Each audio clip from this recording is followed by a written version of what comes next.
আসসালামু আলাইকুম। সবাই কেমন আছেন? আশা করি সবাই অনেক অনেক অনেক ভালো আছেন আল্লাহর রহমতে। সো আল্লাহ আপনাদের সবাইকে খুব ভালো রাখুক সেই দোয়াই করি। আচ্ছা, আজকে হচ্ছে তারিখ 29 সেপ্টেম্বর, আর আমি হচ্ছে গাজী উমর। ঠিক আছে। এখন ফ্যাক্ট হচ্ছে এগুলো আসলে কোনো বড় ইস্যু না। আজকে আমরা আলাপ আলোচনা কি করব সেটা হচ্ছে ইস্যু। আমরা আজকে আলাপ আলোচনা করব তিতাস গ্যাস নিয়ে। তিতাস গ্যাস কেন? কারণ হচ্ছে আর রিসেন্টলি আসলে এটার যে পরিমাণ প্রাইস হাইক হওয়ার কথা ছিল সেই ধরনের আসলে প্রাইস হাইক আমরা দেখতে পাইনি। আর আমি পার্সোনালি এটাকে অনেক পছন্দ করি, যেহেতু সরকারি শেয়ার প্লাস এটার ভিত্তি আছে এবং রিসেন্টলি 3,000 কোটি টাকার একটা এস্টাবলিশমেন্টও ছিল। মানে আমি সবকিছুর উপরে বিলিভ করে আসলে এটাতে ট্রেড করেছিলাম এবং ভালো একটা আমরা আর্নও করেছি। আপনারা যারা আমার প্রিভিয়াস লাইভ গুলোতে ছিলেন তারা জানেন। তো যাই হোক, আমার প্রফিট যেটা ছিল সেটা অনেক বেশি না হলে মোটামুটি চলে যায়। এখন পরবর্তীতে আবার যেন প্রফিট করতে পারি সেটার জন্য আসলে আমাদের আজকের আলোচনা মূলত।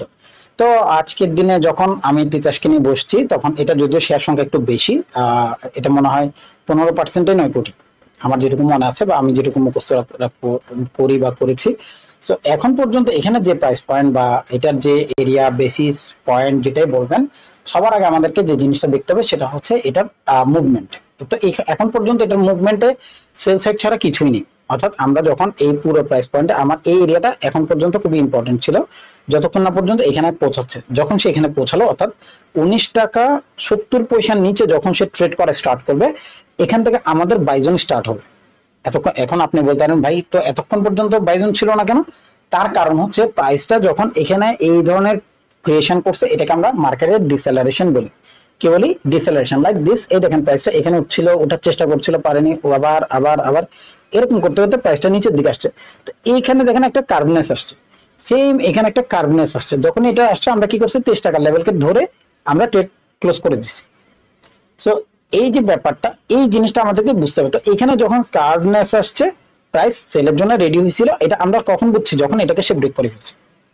অর্থাৎ ট্রেন্ড লাইন ব্রেক করার পরে এখানে একটা ট্রেন্ড চ্যানেল আছে, ট্রেন্ড লাইন ট্রেন্ড চ্যানেল যেটাই বলেন, এখানে আমরা এটাকে যদি অ্যাডজাস্টমেন্টে নিয়ে আসি এটা একটা ট্রেন্ড চ্যানেলের মতো হয়ে যাবে। তো এই ট্রেন্ড লাইন আর ট্রেন্ড চ্যানেল যখন সে ব্রেক করছে তখনই সে মোটামুটি এশিওর করছে যে সে এখন নিচে যাবে। আচ্ছা, কতটুকু পর্যন্ত নিচে যাবে? এবার প্রশ্ন যেটা আসে, ভাই নিচে তো যাবে, কতটুকু যাবে? তখন ওইটার মানে বায়াস বা যে এরিয়াটা, এটাকে যদি আমরা মেজারমেন্ট আনতে যাই তাহলে আমাদের কি লাগবে? ফিবোনাচি লাগবে। ফিবোনাচি কেন লাগবে? ফিবোনাচি কি দরকার না, ব্যাপারটা এরকম না যে লাগবেই।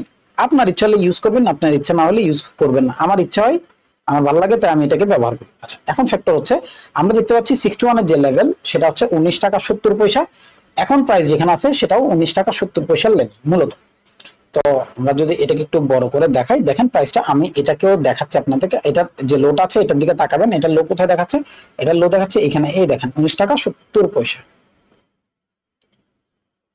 এখন এই 19 টাকা 70 পয়সার লেভেলে কি মার্কেট তাহলে টিকে যাবে? না, ব্যাপারটা একেবারেই সেরকম না। মার্কেটটা এখানে টিকতে পারে, তবে একটা পসিবিলিটিস আছে, সে এখানে দাঁড়াতে পারে। কেন?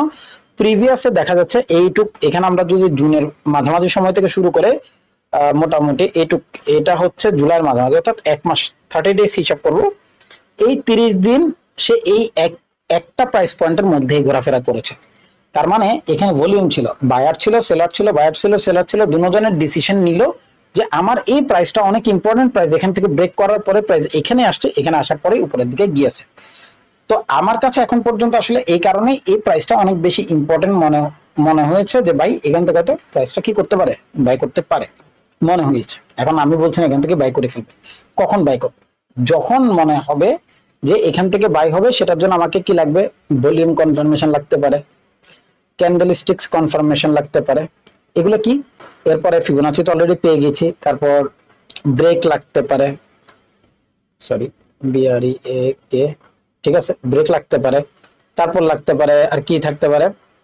ডাব্লিউ প্যাটার্ন লাগতে পারে, ডাব্লিউ প্যাটার্নের পরে রিট্রেসমেন্ট লাগতে পারে। এই যে লাগা, এই দেখেন এখানে একটা ডাব্লিউ প্যাটার্ন আছে, রিট্রেসমেন্ট করলো। এই যে ব্যাপারগুলো, এগুলোর যে কোনো একটা আমাদেরকে যখন কনফার্মেশন দেবে তখন আমরা বলতে পারবো যে না, হয়তো এখান থেকে প্রাইস উঠতে পারে। ও এখানে আবার আরেকটা আছে ক্রসওভার, তারপর আরএসআই, আর যেটা নিয়ে রেড করে, ঠিক আছে, ম্যাকডি। তো আপনার সিস্টেমের সাথে যখন যেটা যাবে, যেটা আপনার মনে হবে যে না এখান থেকে বাড়তে পারে, ওইটাকেই টার্গেট করে আপনি আপনার মতো করে এখান থেকে দেখতে পারেন। এই প্রাইস পয়েন্টের নিচে যখন নামবে 19 টাকা 70 পয়সা আমাদের একটা লেভেল ছিল যেখান থেকে সে উপরে উঠবার জন্য রেডি হতে পারে বলে আমরা ধারণা করছিলাম, এখনো করি। তো আমি বলছেন এটা 100% কোনো কিছু, এখনো আমাদের কাছে এরকম কোনো বায়াস নাই। কালকের দিন নেমে যদি আপনার এটা নিচেও ট্রেড করে ফেলে অনেক বেশি অবাক হওয়ার কিছু হবে না। তবে এখানে একটা প্রাইস আছে যেটা হচ্ছে 18 টাকা 70 পয়সার লেভেল প্রাইস, এইটুকুর মধ্যে আসলে ট্রেড করবে আপাতত। এরপরে যদি কখনো উঠে কিছুটা নামে উঠে নামে এরকম করে, অর্থাৎ ডাব্লিউ একবার এরকম করে উঠবে নামবে উঠবে নামবে, এই করতে করতে করতে করতে দেখা যেতে পারে হয়তো নামতে পারে। তবে 100% কিছু বলতে পারছি না, যেহেতু প্রাইস প্রিভিয়াস হাইকে ব্রেক করে বলছে। এখানে একটা প্রাইস বারবারই আমরা বলছি এটা একটা ইম্পর্টেন্ট প্রাইস, প্রাইস এখান থেকে ঘুরে যেতে পারে এখন পর্যন্ত।